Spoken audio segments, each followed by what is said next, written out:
Well, one of the reasons why I wanted to visit, and the visit yesterday, we went to Dadu, which the district has over 1.3 million people have been affected by the floods, and to see the impact locally, it was absolutely devastating to see how people are having to endure this crisis. And the reason I'm here is to highlight that yes, there is a lot of support that's already been given by the British people and,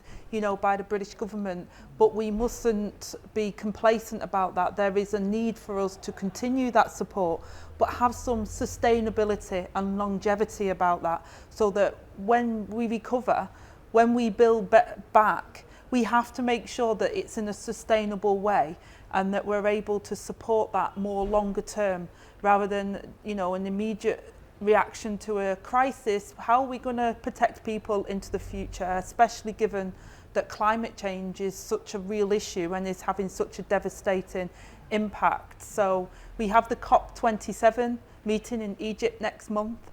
I hope that the bilateral talks that are happening will mean that more support will come to Pakistan and other areas of the globe that have really faced the devastation of climate change, but in a more sustainable way, a more structured way.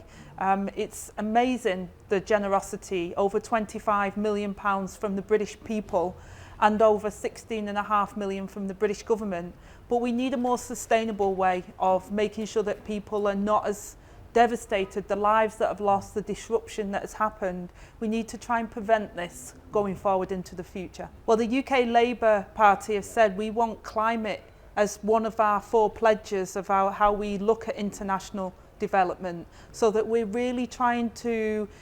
build in a more sustainable way, and our 0.7 commitment to the development budget is about how we can assist in tackling the climate emergency. And we must ensure that bilaterally that we take opportunities like COP27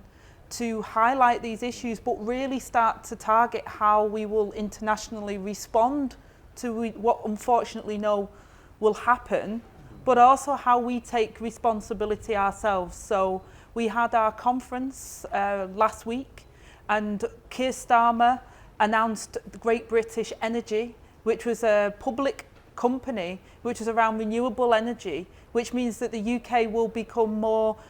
reliant on our own energy and will be sustainable and renewable, so we will cut down our emissions as well, because we have to take responsibility